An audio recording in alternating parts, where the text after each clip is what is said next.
Great. Well, thank you. First of all, let me say thank you to Vasily, to Ine for the invitation today. I was really delighted to come back. I was here a year ago, and I think if you look at the road that Greece has traveled over that 12 months, it gives you a good sense of why we are optimistic about Greece's prospects. I was in New York and Washington last month with Deputy Minister Hrytsas. Some very successful conversations with investors. Also important engagements with our Secretary of Commerce and with the Trump administration at a moment when the United States has made a strategic bet, a strategic investment in our relationship with Greece, recognizing both that we have a U.S. stake in Greece's emergence now from 8 years of economic crisis, and that we are poised to really cultivate this bilateral relationship as one of the key pillars of the U.S. strategy for Southeastern Europe and the Eastern Mediterranean. So we have made a very strong commitment to working with the government to see that 2018 really is the year when Greece successfully emerges from the crisis and gets on a trajectory to sustainable growth. The other reason I was so glad to come back to Ine is because we believe that entrepreneurship and the startup sector is going to be one of the key ingredients for Greece's long-term recovery. I think this is one of the untold success stories, the resilience of the Greek startup sector. There was a terrific Reuters article in May that described the growth of that sector, pointing out that our partners at Endeavor, when they did a head count of startups in 2010, they counted 16 companies. Today, there are various studies that put the number of successful startups in Greece over 1,000. You have significant money moving into this area. The Equifund will put 260 million euros on the table, with the prospect of 1 billion euro of investment in startups by 2022. This is a sector where in 2012, total investment was 5 million. So that gives you a sense of the growth that's happening there. And as I said, this is one of the things that makes us optimistic about where the Greek economy is going and this effort that we've made. The United States is also keenly focused on the energy sector and the opportunities that that provides for investment, but also the strategic benefits that arise from Greece's emergence as a major European energy hub. Projects like TAP, the IGB interconnector, the FSRU in Alexandroupoli, the expansion of the Revithousa facility, the privatization of the gas distribution network. All of these developments will help to cultivate Greece as a key hub of energy diversification and energy security for all of Europe. Again, a U.S. strategic interest. So I look forward to taking the conversation in whatever direction is useful, but what I would underline from the U.S. and certainly from my discussions last month in Washington with congressional leaders at the White House, with the Department of State, with the Pentagon, is a clear sense of encouragement and optimism about where we stand in our bilateral relationship with Greece, a great deal of satisfaction about the positive developments that have been marked on the economic scenario, including the important breakthrough last month with the Eurogroup for debt relief, a goal that the United States has been supporting vocally through 2 presidential administrations, and a recognition that while a lot of hard work lies ahead to see Greece continue to move forward economically, the building blocks are clearly there, and there is a strong political commitment from the United States to doing everything that we can to be supportive. So, thank you very much, Ambassador. Let me ask you the first question is, you talk a lot with potential investors. What's the first question they make about Greece? Predictability. Are we talking about economic predictability or political stability? The role of the state. Less a matter of party politics and more a matter of bureaucracy. And I see Lambda Development as one of the sponsors behind me, but I would just point to the Hellenikon project as probably the most high-profile example of a major investment opportunity which has been held hostage for many years by bureaucratic entropy. There are rumors that even President Trump was once interested in the project, maybe like 10 or 12 years ago. I've heard the same thing. Have you asked him about it? All right, let's stay on the issue though. Predictability. What's your answer to potential investors on that?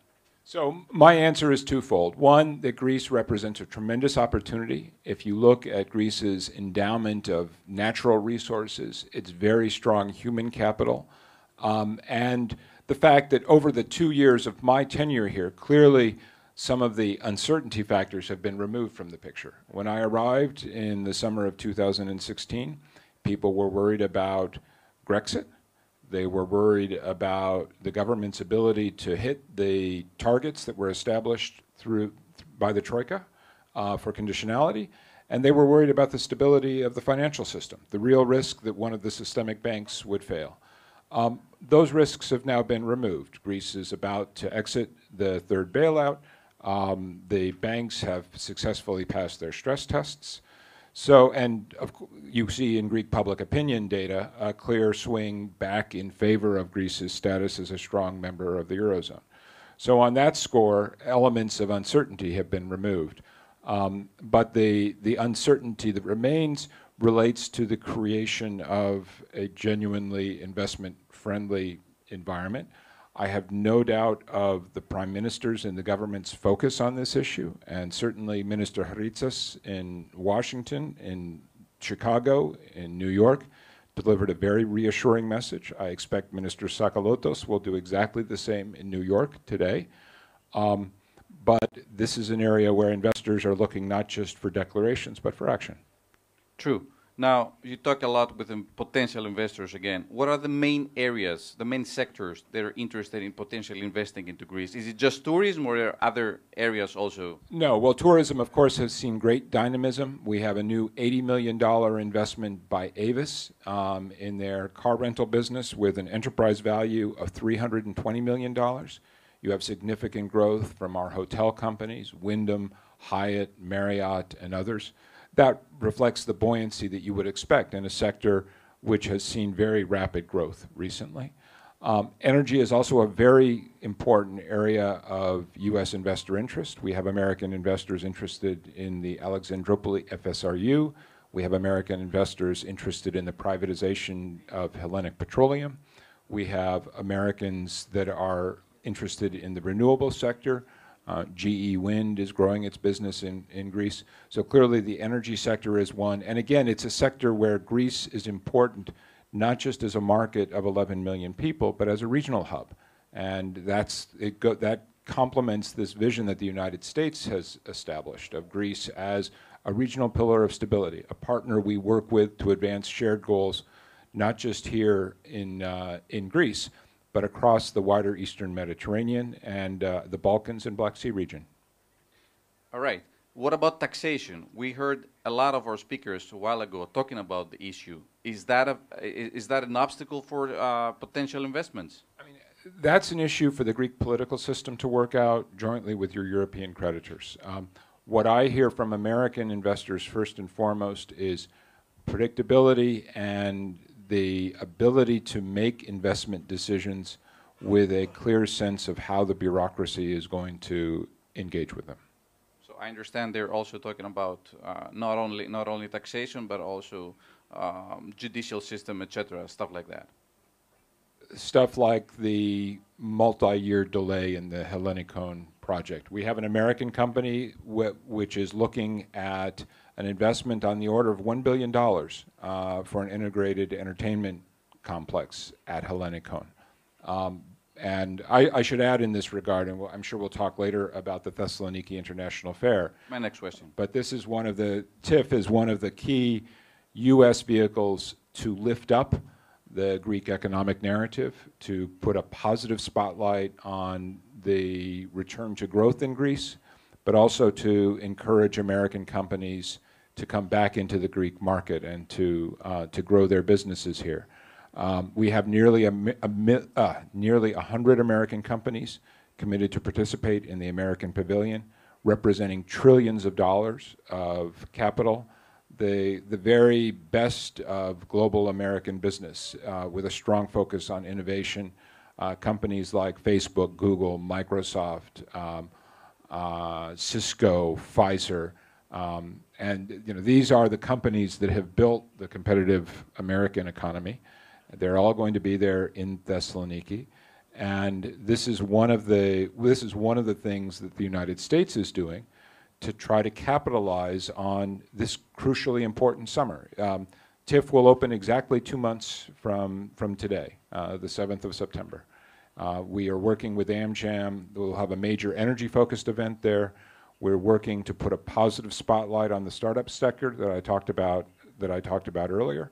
And I'm hoping, and I have discussed with Deputy Prime Minister Dragasakis, with Minister Ritsas, with Minister Sakalotos, the desirability of getting progress on some of these key pending investment opportunities before TIFF, precisely so that we can point to these successes as evidence of how the government is taking action to drive investment forward. I think the government understands that foreign investment is a critical component to the economic story going forward. Greece has had an incredibly painful 8 years. Now it's poised to move ahead. Doing so successfully will depend on attracting foreign investment. And certainly from the U.S. side, the U.S. government side, we are prepared to do everything that we possibly can to encourage that. But results will depend on the messages that the government conveys. Should we expect some high-profile visitors from the White House in TIFF? We're still working on the full U.S. delegation. What I'm confident of, as President Trump announced with Prime Minister Tsipras last October, is that we will have a very high-level political head of delegation, but then also lots and lots of American companies and others. All right. We'll look forward on that. Now, let me shift a little bit the discussion on the geopolitical side. As an American ambassador, I'm sure you've been following closely all recent developments. Let me shift the discussion a little bit on the Macedonian issue. Your government played a central role in encouraging both countries, Greece and the former Yugoslav Republic of Macedonia, in reaching a deal on the name issue. Now, there's still a lot to be done in regards with ratification of the agreement in both parliaments. Now, how confident do you feel that both sides will get to the end of the road? I'm very confident that both sides will ultimately implement this deal because it's clearly in the interests of both countries. We hope that there will be an important step forward this week at the NATO summit. There's some hard work that has to get done in Skopje. But I think importantly for Greece, there are tremendous economic benefits from seeing this issue resolved. The unlocking the name issue offers the prospect of liberating the Greek relationship with the countries of the Western Balkans, further developing the idea of northern Greece and Thessaloniki in particular as the gateway to a market of nearly 30 million people, a role that Greece historically and that Thessaloniki historically has played, which the United States would like to see restored once again. There are obviously some very difficult politics that need to get worked out, both here in Athens and in Skopje, and I will leave that to the politicians in both countries. But from an American standpoint, this is a very important step forward. Both prime ministers deserve credit for the political leadership that they have demonstrated in taking this step, and we are going to be as supportive as we can of full implementation, including the difficult steps that will have to be made in Skopje in terms of constitutional change, in terms of ergo omnes application, and in terms of reframing the relationship with Greece in terms of a positive agenda of economic cooperation. All right, then, should we expect a full invitation for Skopje tomorrow in NATO?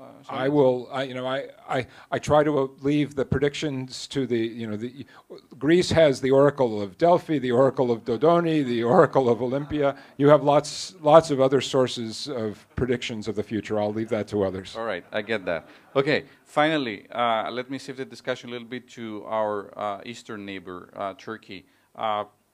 The recent election of President Erdogan back into the presidential role, is that a good thing for Greece or a bad thing for Greece? let me put it this way, and again, in keeping with the economic focus today, it's clear to us that Greece and Greek economic recovery benefit from stability in the relationship with Turkey.